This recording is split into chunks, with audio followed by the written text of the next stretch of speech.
Buenas tardes de nuevo a todos y comenzamos una nueva conferencia. Esta sobre Aristóteles, sobre el conocimiento, el diálogo. En Aristóteles es base de toda la civilización occidental. Lo que vamos a ver hoy de forma muy rápida, muy imperfecta, pero en la mejor manera que podamos es uno de los hitos fundacionales, si no el mayor hito fundacional en la historia de Occidente, lo cual ha permitido no solo fundamentar la filosofía griega o la ciencia empírica o el derecho romano, sino que cualquier tipo de conocimiento. Vamos a hablar de esto, es algo que aquí en Raíces quería hablar desde hace tiempo. Casi, si tuviese que elegir algo, una charla, si José Alipio me dijese, vas a dar solo una charla, daría esta, porque es esencial, es el punto fundacional de todo lo que conocemos y de cualquier cultura, incluso posterior. Todo se basa en lo que vamos a ver ahora. Vamos a hablar de uno de los principios o del principio básico de la realidad y del conocimiento. Y este es el principio de no contradicción. Es esencial porque además hoy se intenta atacar y se ataca en muchísimas instancias y es una de las claves del fracaso de nuestra época y de los malestares de nuestra época. El principio de no contradicción lo formula Aristóteles en el libro cuarto de la Metafísica. Y yo voy a acudir, luego lo veremos directamente con las palabras de Aristóteles, pero según la doctrina, según los profesores que yo he tenido, primero lo voy a enunciar según este profesor, que es uno de los señores del mundo que más conoce sobre el principio de no contradicción, y luego veremos el texto aristotélico. Hoy vamos a intentar enseñar directamente el texto aristotélico para ver la maravilla, el culmen del principio de no contradicción. El principio de no contradicción asienta cómo es la realidad y, de alguna manera, el conocimiento verdadero que podemos tener sobre esta realidad. Ya, de alguna manera, vimos también la acción política, o sea, todo lo que se pueda hacer o conocer tiene base sobre este principio. Es un principio omniabarcante. O sea, no hay nada al margen, no existe nada al margen del principio de no contradicción. A veces nosotros nos pensamos que somos supermodernos cuando decimos o asentamos frases como que cada uno tiene su propia verdad, todo depende con el color con que se mire, pues estas cosas son relativas, o la verdad es relativa, todo es relativo, todo este tipo de juicios que son posmodernos, que forman parte de la posmodernidad, y que son equívocos y son contradictorios de raíz. Todo esto, nosotros pensamos que somos nuevos, pero ya los sofistas lo defendían, como vimos analizando un poco la doctrina de política y de la justicia en Sócrates y en Platón. En época de estos señores existían otros sofistas que eran unos relativistas y unos señores que negaban la existencia de la verdad, pretendían oscurecer que existe verdad para imponer mediante la fuerza, no mediante la fuerza muchas veces física, ¿verdad?, mediante el forzamiento de los argumentos y mediante al final la voluntad de poder, lo que hoy se llama voluntad de poder, la voluntad del más poderoso, del que convence más, del que es más hábil, pero al margen de la verdad. Entonces estos sofistas eran los relativistas de la época. O sea, el relativismo no es una cuestión actual. De hecho, por ejemplo, hay uno de los relativistas que se llama Protágoras, que tiene una frase muy famosa que hay que entender bien. Esta frase dice que el hombre es la medida de todas las cosas. El hombre es la medida de todas las cosas. ¿Qué quiere decir Protágoras con esta frase? Que, bueno, pues así, soltada tal cual, pues puede parecer hasta simpática, bueno, es que está bien. Bueno, con que el hombre es la medida de todas las cosas, significa que el hombre mide la realidad, que el hombre decide lo que es la realidad, que cada hombre es creador al margen de la realidad del bien y de la verdad. O sea, que lo que cada uno considere que es verdad está bien y lo que cada uno considere que es bien, que es verdad práctica, pues también está bien. Evidentemente, pues hubo unos señores llamados Sócrates, llamados Platón y Aristóteles, que más o menos con su teoría y con su vida práctica destrozaron esto. Especialmente Aristóteles en el libro cuarto de la Métrica. Si después de esto hay gente que todavía sigue negando la validez en algunos ámbitos, al menos del principio de no contradicción, pues ya poco más se puede hacer. Pero yo creo que es necesario que analicemos detenidamente este texto. Vamos a dar hoy prioridad un poquito al texto. Les voy a enseñar el texto en la versión trilingüe de Gredos. Puede ser un poco mareante porque hay partes en griego, hay partes en latín y hay partes en español, pero lo iremos leyendo progresivamente, ¿sí? Poquito a poco y con toda la calma del mundo para evitar confusiones. Y vamos a ir leyendo poco a poco. Así pues, que es propio del filósofo, es decir, del que contempla la naturaleza de toda sustancia, especular también acerca de los principios silogísticos, es evidente. Y es natural que quien más sabe acerca de cada género pueda enunciar los más firmes principios de la cosa de que se trata. Por consiguiente, también es natural que el que más sabe acerca de los entes en cuanto entes pueda enunciar los más firmes principios de todas las cosas. Y este es el filósofo. Atención, hasta ahora pues una introducción. El filósofo es quien más sabe sobre el ente en cuanto ente, de los primeros principios, y atención. Y el principio más firme de todos es aquel acerca del cual es imposible engañarse. Es imposible engañarse sobre este primer principio, sobre el principio de no contradicción. Mi profesor lo enunciaba de esta manera. Lo mismo puede ser y no ser lo mismo en el mismo sentido de lo mismo simultáneamente.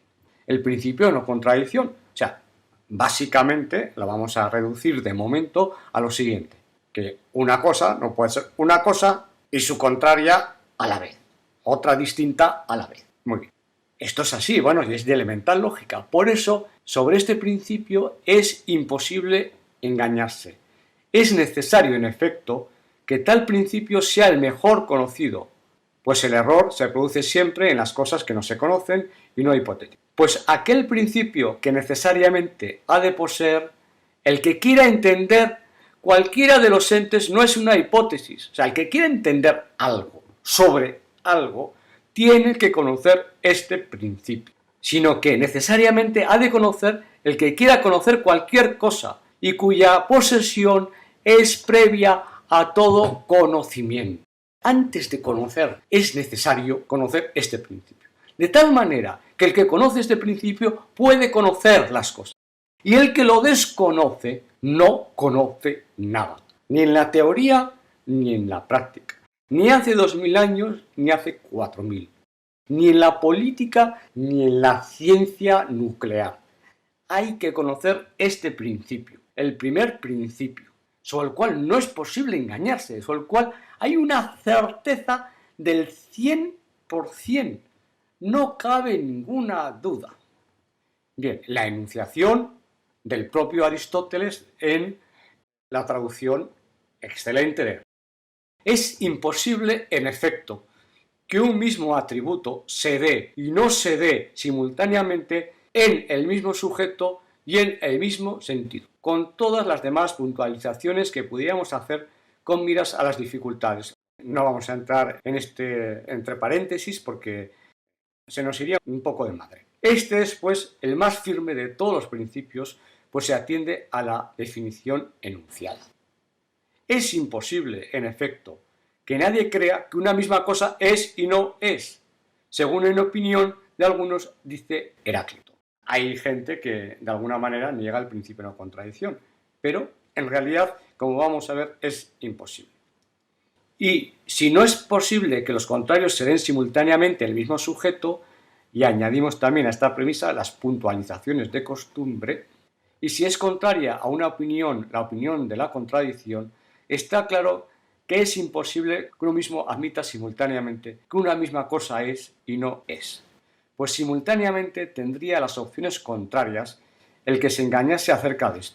Por eso, todas las demostraciones se remontan, en último, a esta creencia. Bueno, aquí creencia se utiliza de un modo no en cuanto a lo que nosotros creemos creencia, sino sobre este axioma.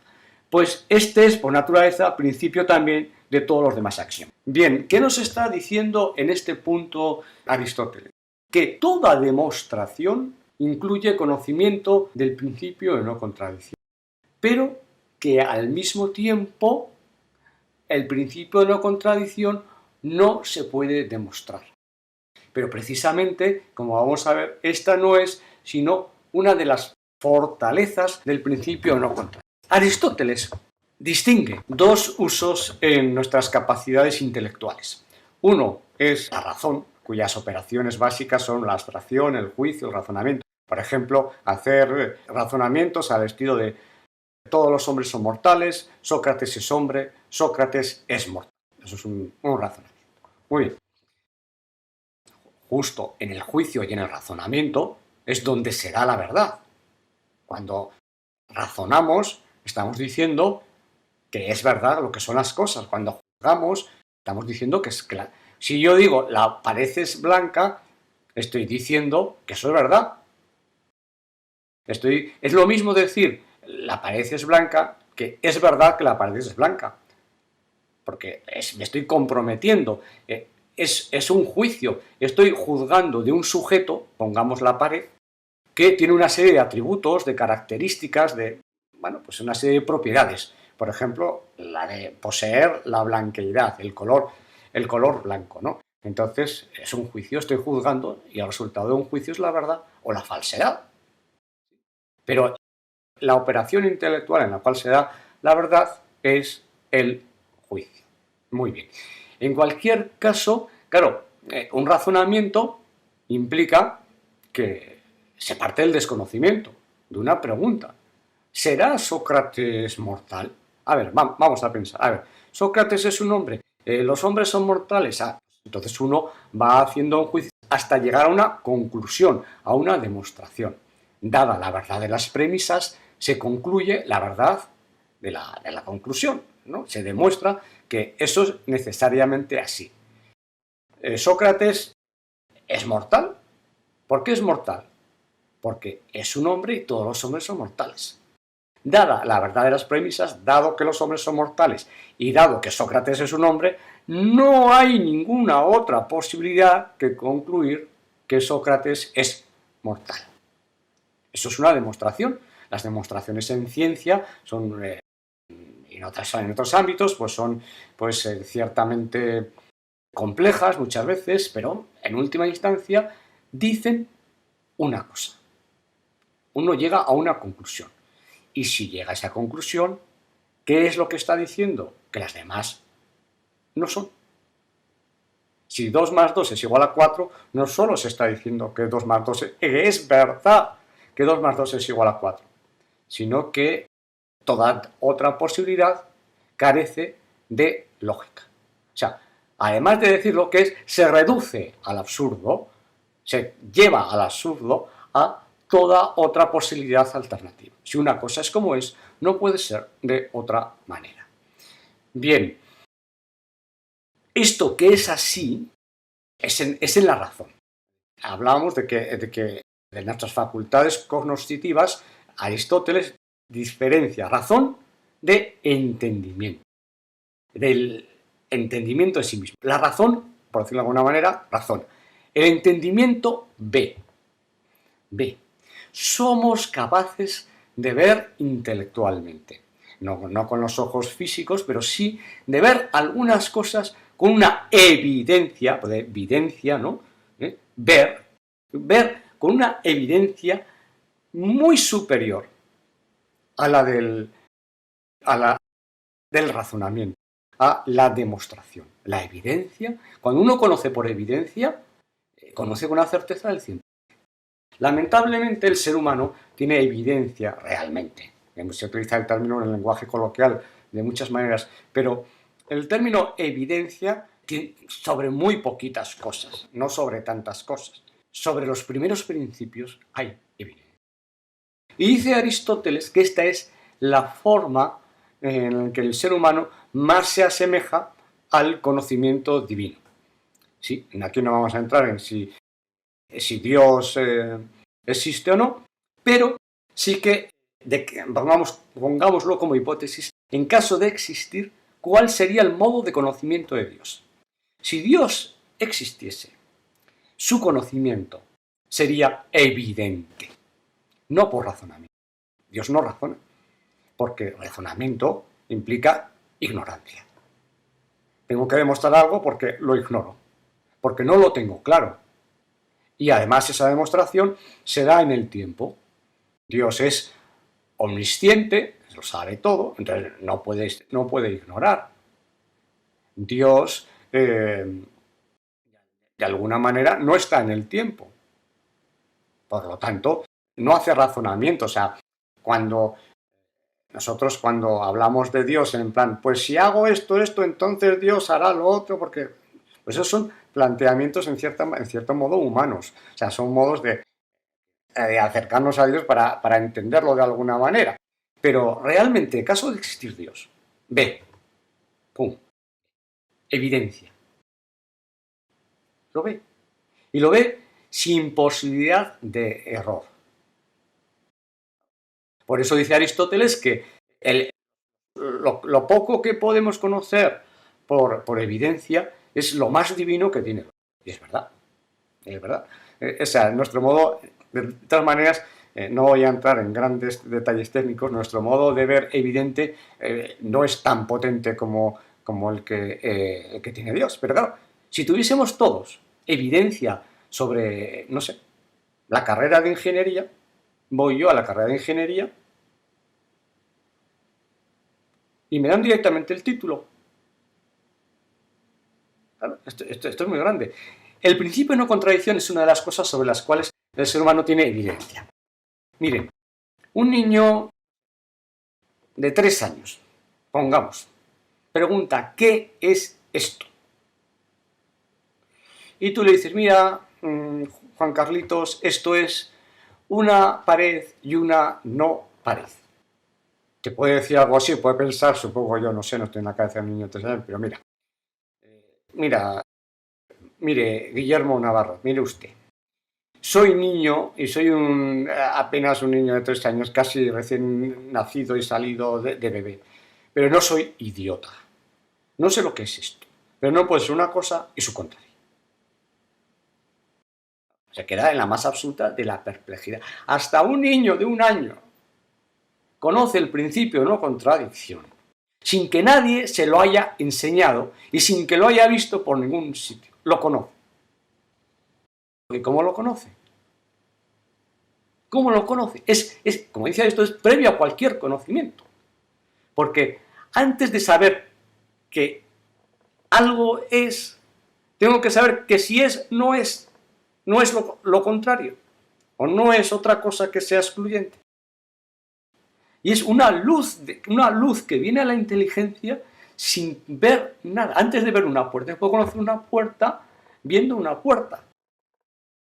Puedo conocer que Sócrates es hombre porque conozco a Sócrates y porque conozco qué es ser hombre.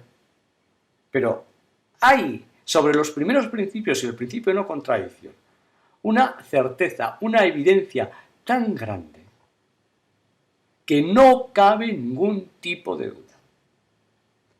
Es más, hasta para negar el principio de no contradicción es necesario afirmarlo. Vamos a suponer, hay algunos autores modernos, ¿verdad? Por ejemplo, un tal Nietzsche, que, bueno, pues escribe muy bien, pero escribe muy bello, es un filólogo, pero claro, hay un momento en que en algunas frases sobre la verdad, dice, ¿qué es la verdad? Una moneda que ha perdido el troquelado y ya no vale absolutamente nada. La verdad no vale nada. No existe verdad. Claro, esto es una patada al principio de no contradicción. Una patada muy grande. Entonces, señor Nietzsche, vamos a ver, no existe el principio, no existe la verdad, no existe el principio de una contradicción. Entonces, ¿qué existe? ¿Cuál es el primer principio de la realidad? No va a ser la nada. Algo será.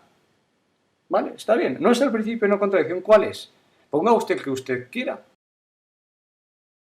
Claro, si es algo y no es otra cosa, ¿qué es eso? Aplicar el principio de no contradicción.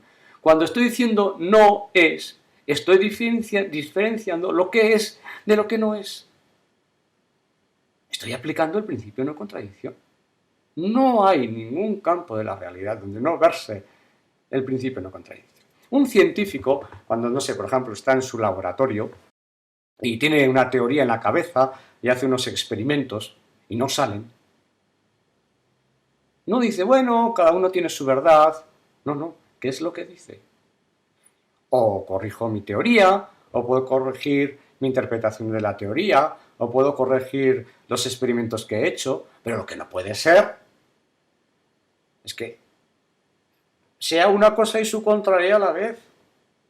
En historia del arte, no sé, no puede ser que, no sé, exista el Panteón y no exista el Panteón. Claro, es que para sentar cualquier conocimiento en la teoría y en la práctica es necesario el principio de no contradicción. Y aquellos que niegan la verdad no existe. ¿Qué es? Un juicio. Ese juicio lo presentan como verdadero. Entonces, los que dicen que la verdad no existe, lo que están diciendo que es verdad, que la verdad no existe. O sea, se están contradiciendo. Claro, sí puede haber divergencia en el modo de conocer la realidad. Uno puede pensar que es una pared que es de color azul, muy bien, y otro piensa que la pared es de color rojo, estupendo. Pero claro, como no puede ser rojo y azul a la vez, y ambos, naturalmente, la posición natural del hombre que quiere conocer algo, que tiene pasión por la verdad, como la condición natural es la de aceptar el principio de no contradicción, la evidencia, y no situarse en la irracionalidad absoluta, pues claro, si hay dos personas que una piensa una cosa, otra piensa otra, dicen, bueno, no puede ser, venga, dame tú las razones por las cuales tú piensas que la pared es azul. Dame tú las razones por las cuales tú piensas que la pared es roja. Y entonces se suscita el diálogo. Igual que el científico en un laboratorio que no le salen los resultados, dialoga con sí mismo para decir, a ver, vamos a hacer otra cosa o vamos... Claro, porque no es posible que una cosa sea esa cosa y su contraria a la vez. Entonces, claro, es que el afirmar que cada uno tiene su verdad o que haga lo que le dé la gana, es cortar el diálogo de raíz, cortar el diálogo que llega al conocimiento, porque si dos personas dicen que difieren en que uno dice que la pared es roja y otro que la pared es azul, ¿qué podemos decir de esos dos? Que al menos uno de los dos se equivoca. Hay que sacar a la gente del error. Entonces, o tú estás en el error, o él está en el error, o los dos están en el error. A lo mejor resulta que uno lleva gafas azules, el otro lleva gafas rojas, y resulta que la pared es blanca.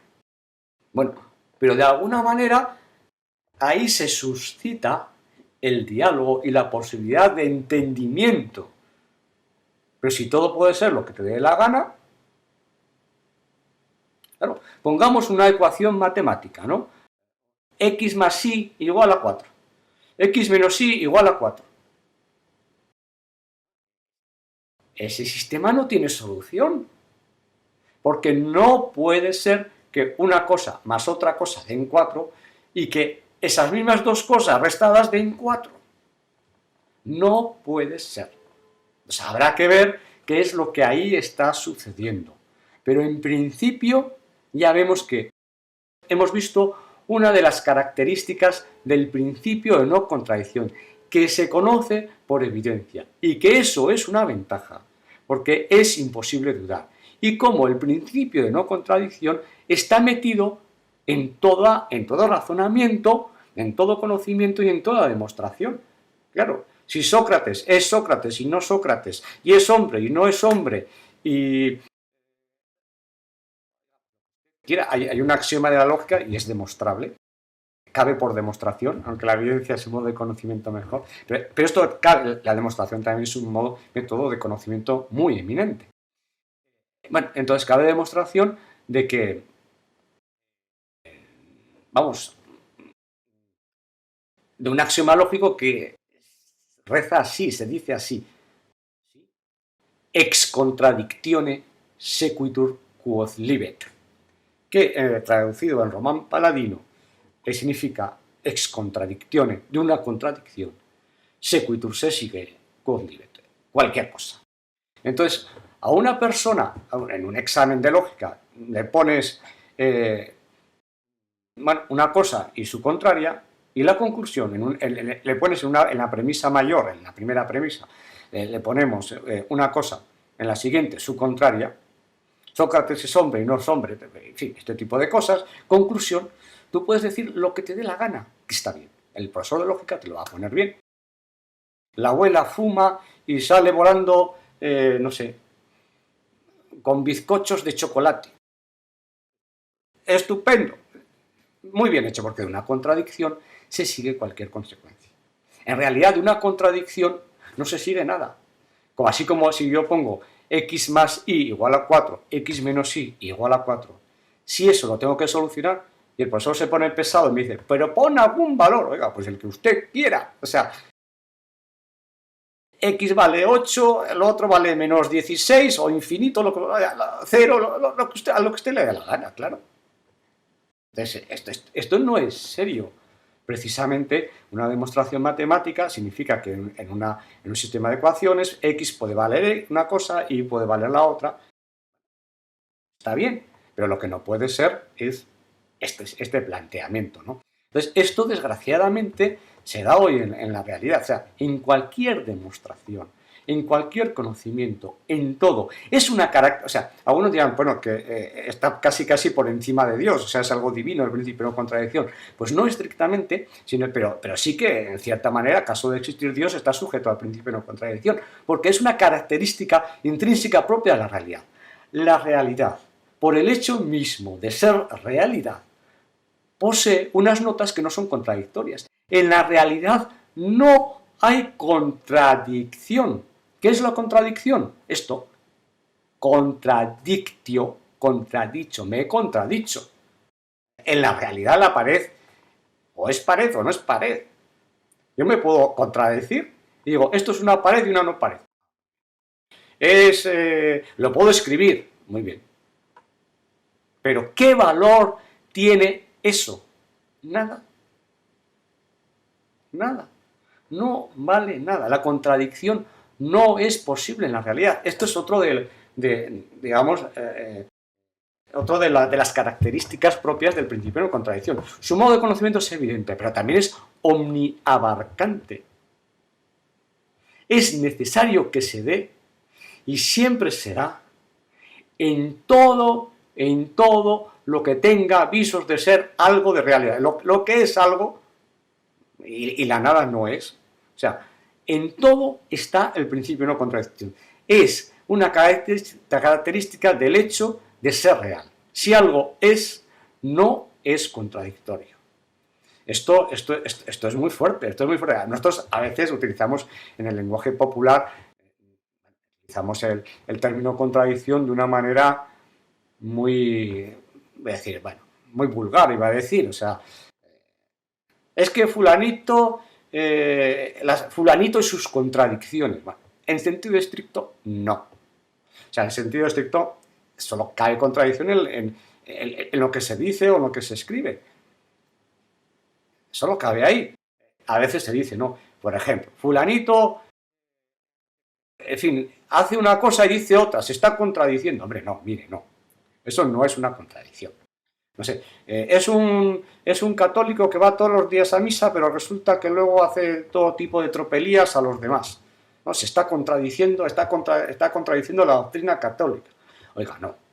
Eso tiene otro nombre. Eso será, se llamará hipocresía, se llamará fariseísmo, se llamará, en fin, pues una serie de adjetivos un tanto, es decir, no muy bonitos, ¿verdad?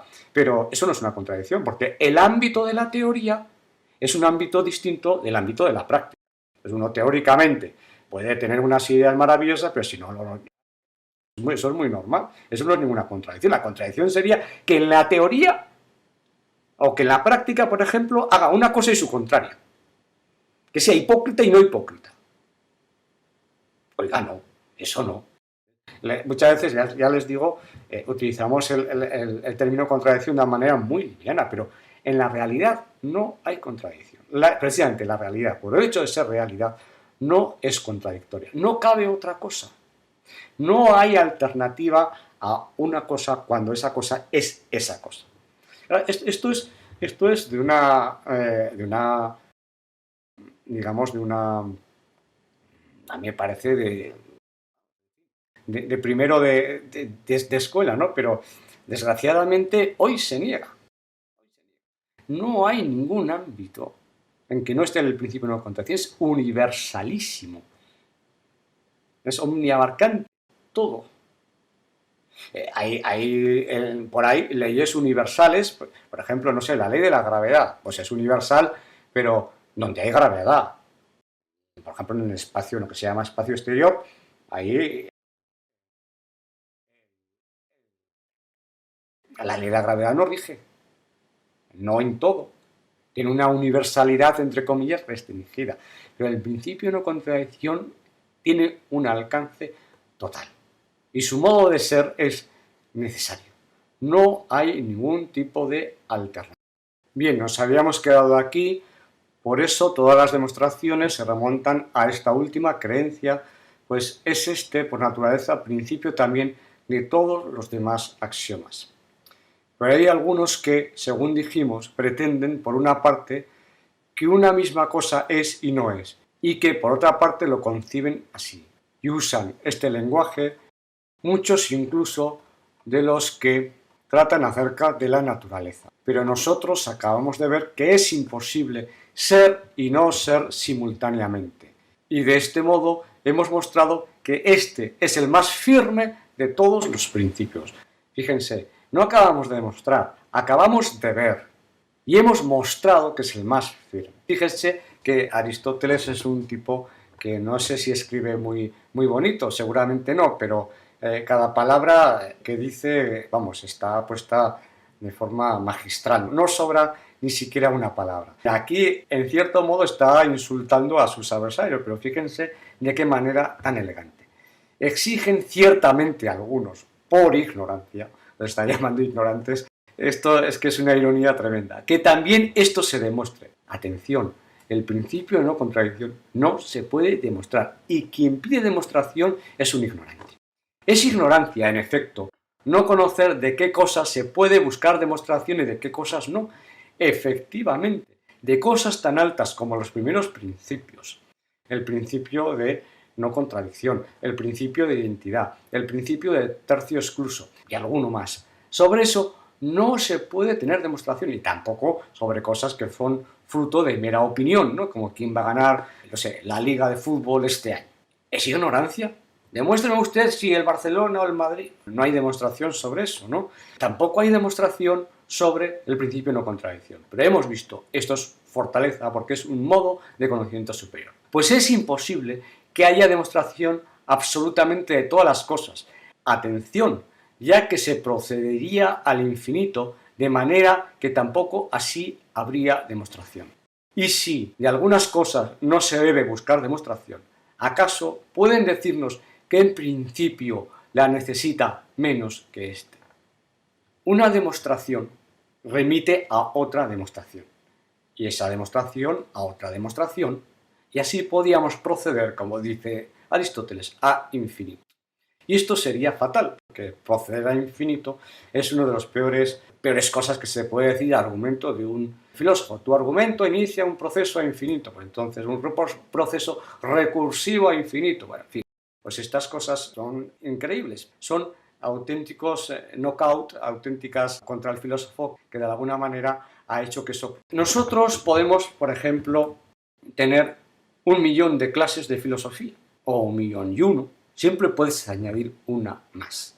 O sea, que infinito n más 1, ¿no? Hasta infinito, un infinito potencial, que nunca lo tienes, siempre puedes poner uno más. Pero claro, siempre tiene que haber una primera clase. La clase 1.000.000 remite a la anterior, la anterior, a la anterior, la anterior, la anterior, pero una primera, o sea, hacia la izquierda, hacia la derecha, hacia el infinito positivo, de alguna manera, potencial positivo, uno puede proceder todo lo que quiera, muchas veces, pero hacia el infinito negativo, por decirlo de alguna manera, claro, siempre tiene que haber una primera clase. Si no hay una primera clase, no hay una segunda. Si no hay un primer principio que no exige demostración, no habría segunda, ni tercera, ni cuarta clase, no habría nada. Igual que en matemáticas, hay que definir primeramente la unidad. ¿Qué es la unidad? Lo primero que se hace en matemáticas es establecer la unidad del 1. Si se quiere medir, hay que establecer una unidad de medida, porque si no, es absurdo. No hay clase 5 si no hay clase primera. Siempre tiene que haber una clase primera. Cuando nosotros demostramos y decimos, Sócrates es mortal, muy bien, ¿y eso de dónde viene? De que todos los hombres son mortales. ¿Y de dónde sale que todos los hombres son mortales? Pues de que el hombre es un animal y no sé qué, no sé cuándo. Y los animales son mortales. ¿Y de dónde sale? Nos podríamos remitir al infinito. Pero entonces no habría nunca ninguna demostración. A partir de que está el principio de no contradicción, podemos hacer infinitas demostraciones. Pero el principio no se puede demostrar, porque si no, se procedería al infinito y eso es lógicamente absurdo. En lógica está perfectamente definido como un proceso, algo se autoanula a sí mismo si procede al infinito. Ahora bien, que no se pueda demostrar y que su modo de conocimiento sea la evidencia, no implica que no quepa defensa racional del principio de no contradicción. Y aquí está. Pero se puede demostrar por refutación también la imposibilidad del esto con solo que diga algo el adversario. Se puede demostrar por refutación. Y si no dice nada, es ridículo tratar de discutir con quien no puede decir nada en cuanto que no puede decirlo. Pues ese tal, en cuanto tal, es por ello mismo semejante a una planta. Claro, el principio de no contradicción no se puede demostrar, pero cabe una reducción al absurdo de la postura contraria. Es decir, aquel se puede mostrar, y lo hemos hecho aquí, como aquel que, como Nietzsche, se sitúa al margen del principio de no contradicción, cae en el absurdo. Así que, al mismo tiempo que cuando nosotros demostramos, no sé, en una ecuación que x vale 2, no solo decimos que x vale 2, sino que estamos reduciendo al absurdo cualquier otra posibilidad. Sobre el principio de no contradicción no cabe demostración, pero sí que cabe reducir al absurdo toda demás postura, como hemos hecho con la de Nietzsche. Si usted dice que el principio de no contradicción no existe, dígame cuál es el primer principio, de alguna manera, que rige las propiedades de todo lo real. Algo tendrá que ser. Eso de decir lo que es y separarlo de lo que no es aplicar el principio de no contradicción. Ahí, de hecho, no lo vamos a ver, pero Aristóteles en este texto define hasta 7 argumentos distintos por los cuales reduce al absurdo la posición contraria, ¿no? Y el más sencillo es el argumento pragmático, ¿no? Hay un señor que va por un camino hacia Mégara y ese camino pues hay un hoyo, ¿no? ¿Por qué no bordea el hoyo y no va directo al hoyo? Hombre, porque el hoyo no es lo mismo que el no hoyo. Entonces uno elige lo bueno, uno elige la razón de bien. Bueno, si va por el hoyo, se cae, si va a hacer daño, si va bordeando el hoyo, pues evita ese daño. No es lo mismo bordear el hoyo. Una persona que hace eso, o sea, el propio comportamiento, o sea, cualquier cosa que hagamos está revelando la existencia del principio de no contradicción. Pero cualquier cosa. Los aviones, todos los aviones que salen de Madrid hacia América, o sea, hacia el oeste, resulta que llegan. ¡Qué curioso! Y los que salen hacia el este también llegan a tierras asiáticas. Y siempre pasa así. ¡Qué curioso! O sea, parece ser que en la realidad, porque algunos dicen, no, el principio de no contradicción es una cosa de la mente humana. Está muy bien y que es verdad, pero para la mente humana. No, por supuesto que para la mente humana. La mente humana piensa con el principio de no contradicción, si no, no podría ni siquiera pensar. Pero es que en la misma realidad no es lo mismo una cosa que otra. No es lo mismo ir hacia el este que ir hacia el oeste. Y siempre funciona. ¡Qué casualidad! Entonces, claro, obviamente se puede reducir al absurdo de poder decir que el que está al margen del principio de una contradicción, es que si no se calle. Porque es que para decir algo, si dices perro, claro, es que perro significa algo. Si no, cállate, sitúate como una planta, dice Aristóteles. Porque si perro es perro y no perro, igual que cuando uno habla y cuando uno dialoga, está diciendo cosas y está negando otras. Pero si no estás diciendo nada, ¿qué significa? Vamos a suponer que en ningún idioma signifique esto nada. Murumuru, murumuru, murumuru, murumuru. ¿Qué he dicho? No he dicho absolutamente nada. Lo único que he hecho es emitir unos sonidos. Eso no tiene ningún significado. Igual que en una ecuación o con un sistema de ecuaciones, ¿qué significa x más y igual a 4, x menos y igual a 4? Nada. Son manchas en el papel. Esto no significa absolutamente nada. Es lo mismo unos rayajos de un niño de un año en un papel que equivale a nada. Hay gente que dice, no, bueno, el principio de no contradicción, usted dice que es omniabarcante, pero claro, al menos en el lenguaje, cuando uno se contradice, la pared es pared y no pared, al menos ahí ya se está contradiciendo. Pero es que el significado de eso es nada. Eso no es nada. Acordemos que el principio de no contradicción rige en la realidad, no en lo que no es nada. El sentido, el significado de x más y igual a 4, x menos y a 4 es nada. Luego, no hay caso de realidad. Eso son manchas de tinta en el papel. No es el caso que en ningún caso de la realidad haya contradicción. Bien, el texto de Aristóteles dice muchas más cosas, pero lo vamos a dejar aquí para tratar de concluir con esta breve sesión sobre el principio de no contradicción. Esto que acabamos de explicar, que espero que básicamente se haya entendido, aunque se ha explicado con cierta premura, no es un juego lógico de unos señores que, mira, sí, es verdad, qué bonito. No es algo que quede en un libro, sino que afecta directamente y decisivamente a la vida de las personas, a la vida social y a la vida política. En una sociedad en la que muchísima gente parece negar el principio de no contradicción, o sea, no sabe lo que dice, porque al negarlo lo está aplicando. Si da igual todo, ¿qué sentido tiene, por ejemplo, estudiar? ¿Qué sentido tiene formar parte de un grupo de investigación? ¿Qué sentido tiene dialogar sobre que no es lo mismo en la polis una cosa que su contraria? Que si una cosa es justa, una medida es justa, no es injusta. Y si es injusta, no es justa. ¿Qué sentido tiene semejante esfuerzo del ser humano? Porque llegar a investigar sobre la verdad en cualquier campo, ¿qué sentido tiene si todo da igual? ¿Cuántos señores, cuántos adolescentes, cuántos jóvenes los llaman ninis que podían ser perfectamente, no sé, abogados, historiadores, ingenieros, lo que sea, poniendo su granito de arena, esforzándose para dar lo mejor de sí a la sociedad y crear una sociedad mucho más justa, y que se queda en casa una especie de abulia, una especie de dejadez, todo da igual. ¿Qué daño hace a la sociedad real?